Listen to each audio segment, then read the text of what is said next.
अस्सलामु अलैकुम वरहमतुल्लाहि वबरकातुहू। रमज़ान के महीने की स्टार्टिंग में ही हम और आप 5 कामों की नीयत कर लें कि मैं इन 5 कामों को रमज़ान के महीने में ज़रूर करूँगा, इनमें से एक भी काम को नहीं छोड़ूँगा। इंशाअल्लाह हमारा पूरा रमज़ान का महीना बेस्ट गुज़रेगा और रमज़ान के महीने की बरकतें हमें हासिल होंगी अगर इन 5 कामों की नीयत हम और आप कर लेते हैं। दोपहर में मैंने एक वीडियो अपलोड की थी कि रोज़े की नीयत कैसे करनी है, क्योंकि सबसे बड़ा मसला ये आता है। अगर आपने वो वीडियो नहीं देखी है तो उसको जाके ज़रूर देख लीजिए। अब मैं आपको बताने जा रहा हूँ कि रमज़ान की स्टार्टिंग 5 कामों की नीयत के साथ करना है। पहली नीयत ये करना है कि रमज़ान के रोज़ों को मैं रखूँगा, एक भी रोज़ा नहीं छोड़ूँगा, क्योंकि अल्लाह के नबी सल्लल्लाहु अलैहि वसल्लम ने इरशाद फरमाया कि रमज़ान के रोज़े ये फ़र्ज़ हैं। फ़र्ज़ का मतलब क्या होता है? मैंडेटरी, ज़रूरी। अगर इन रोज़ों को हमने नहीं रखा तो आखिरत में कामयाबी नामुमकिन है, जहन्नम पक्की है, जन्नत में हम नहीं दाखिल हो सकते। और रमज़ान के रोज़ों को अगर रख लिया तो मग़फ़िरत ही मग़फ़िरत, अल्लाह की बख्शिश ही बख्शिश। और रोज़ों के फ़ायदे दुनियावी भी हैं, उखरवी भी हैं। एक डॉक्टर साहब ने मेरे पास एक लिस्ट भेजी, उसमें रोज़े रखने के बहुत सारे फ़ायदे जो मेडिकल साइंस से साबित हैं, वो पूरी एक लिस्ट थी कि बॉडी के अंदर कैसे सेहत अच्छी होती है जब हम रोज़े रखते हैं। तो पहला कि रोज़े रखने की नीयत करना है कि एक भी मैं रोज़ा नहीं छोड़ूंगा। हाँ, शरई अगर उज़र, मान लीजिए कोई वाकई में बीमार है, कोई बहुत बूढ़ा है, किसी को कोई प्रॉब्लम है जिसकी वजह से वो रोज़े नहीं रख पा रहा है, तो शरई उज़र की वजह से रोज़ा छोड़ने की इजाज़त है। जानबूझ के रोज़ा छोड़ देना या इस वजह से रोज़ा छोड़ना कि साहब मेरी जॉब ऐसी है, मेरा काम ऐसा है, मेरा बिज़नेस ऐसा है, अरे साहब मैं तो बाहर धूप में बहुत, मैं गाड़ी से दौड़ता हूँ इधर से उधर, तो मेरी रनिंग बहुत है जिसकी वजह से मैं रोज़ा नहीं रख सकता। ये सब बहाने नहीं चलने के। आप काम डिले करो, काम छोड़ो या दूसरा काम पकड़ो या सेटिंग जैसे तैसे जैसी भी बनाओ, रोज़ा आप नहीं छोड़ सकते। एक रोज़ा जानबूझकर छोड़ने वाला कितने बड़े सवाब से महरूम हो जाता है, आप अंदाज़ा कर सकते हैं कि अल्लाह के नबी सल्लल्लाहु अलैहि वसल्लम ने इरशाद फरमाया कि जो शख्स जानबूझ के कोई रोज़ा छोड़ दे और फिर वो सारी ज़िंदगी उसकी क़ज़ा में अगर रोज़े रखता रहे, सारी ज़िंदगी के रोज़े एक तरफ और रमज़ान का छूटा हुआ रोज़ा एक तरफ, एक रोज़े के सवाब को भी वो सारी ज़िंदगी रोज़े रखकर सवाब रमज़ान के एक रोज़े का नहीं पा सकता। दूसरी अहम इबादत तरावी की। बाज़ लोग ये समझते हैं कि 10 दिन का, 15 दिन का कुरान शरीफ तरावी में सुनने के बाद अब हम फ्री हो गए। ऐसा नहीं है। तरावी चाँद देखकर शुरू होती है और चाँद देखकर ही ख़त्म होती है। तरावी ये पूरे रमज़ान के महीने में पढ़ना सुन्नत मुअक्कदा है।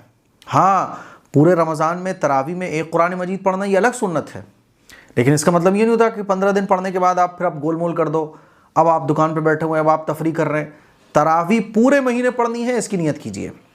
और तरावी मर्दों के लिए भी है, औरतों के लिए भी है। इस साल अल्हम्दुलिल्लाह हमने ख़वातीन के लिए अलग तरावी का इंतज़ाम किया है। ख़वातीन अलग जमात के साथ, उनकी एक अलग हमने मस्जिद बना दी एक जगह पर कि ख़वातीन यहाँ के तरावी पढ़ेंगी। इमाम एक मर्द होंगे और पर्दे के पीछे ख़वातीन तरावी पढ़ेंगी। तो तरावी पूरे महीने पढ़ना है। तीसरा, तरावी के बाद कुरान शरीफ की तिलावत।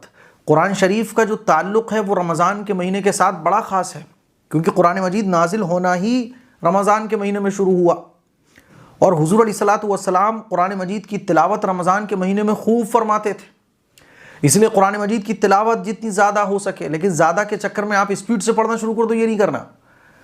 जितना हो सके अच्छा पढ़ना है, क्योंकि अल्लाह को क्वालिटी पसंद है, क्वांटिटी भी पसंद है, लेकिन क्वांटिटी का नंबर क्वालिटी के बाद आता है, क्वालिटी नंबर 1। तीसरी इबादत कुरान मजीद की तिलावत। चौथी इबादत, नेकी का छोटे से छोटा काम भी आपको छोड़ना नहीं है, क्योंकि रमज़ान के महीने में नेकियों का सवाब बढ़ जाता है।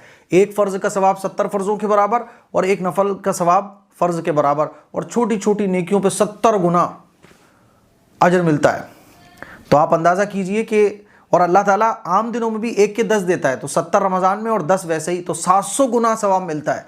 छोटी से छोटी नेकी को भी हल्का नहीं समझना रमज़ान के महीने में। ये इरादा कर लीजिए कि सुन्नत पर भी अमल करूँगा मैं और मुस्तहब और अदब को भी नहीं रमज़ान के महीने में छोड़ूंगा। एक एक नेकी उस पर अमल करने की ज़रूर कोशिश करूँगा, क्योंकि अल्लाह के नबी सल्लल्लाहु अलैहि वसल्लम का इरशाद है कि किसी भी नेकी को छोटा नहीं समझना चाहिए। अल्लाह को कौन सी नेकी पसंद आ जाए, इसीलिए आप रमज़ान के महीने को नेकियों के काम करते हुए गुजारने की कोशिश करें। छोटी नेकी हो, बड़ी नेकी हो, कोई भी मौका नेकी का अपने हाथ से मत जाने दीजिए।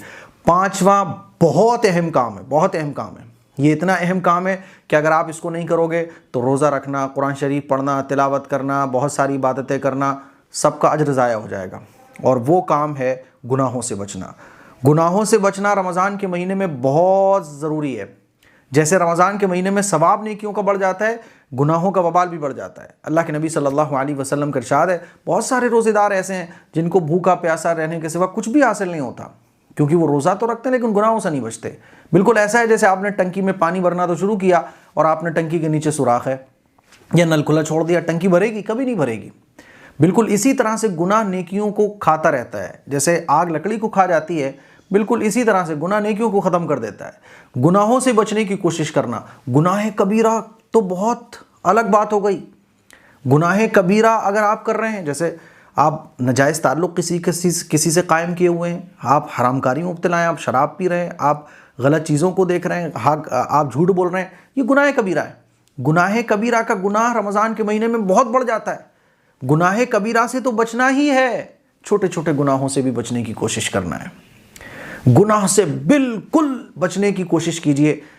छोड़ दीजिए हराम रिश्ते, छोड़ दीजिए हराम ताल्लुक़, कि अल्लाह के लिए मैं अपनी गर्लफ्रेंड को छोड़ता हूँ, अल्लाह के लिए मैं अपने बॉयफ्रेंड को छोड़ता हूँ। रमज़ान के महीने में मैं कोई गुनाह का काम नहीं करूँगा, इस नियत के साथ कि ए अल्लाह तू मेरी ज़िंदगी को गुनाहों से पाक साफ़ गुजारने की मुझे तौफीक दे दे, मेरी ज़िंदगी को गुनाहों से पाक साफ़ रख दीजिए अल्लाह। तो फिर देखो अल्लाह की मदद आएगी। तो इसलिए इन 5 कामों की नियत के साथ रमज़ान के महीने में हम सबको एंटर होना है। नंबर 1, रोज़े रखना है, इसकी नियत करना है। तरावी पढ़नी है, कुरान मजीद की तिलावत। चौथी चीज़ नेकी, छोटे से छोटा नेकी का काम छोड़ना नहीं है। 5वां काम गुनाहों से बचना। इंशाअल्लाह हमारे रमज़ान का महीना बहुत बेहतरीन गुजरेगा अगर इन 5 कामों से हम रमज़ान की स्टार्टिंग करते हैं। दुआओं की गुजारिश है, इस क्लिप को शेयर करें। अस्सलामु अलैकुम व रहमतुल्लाहि व बरकातुहू।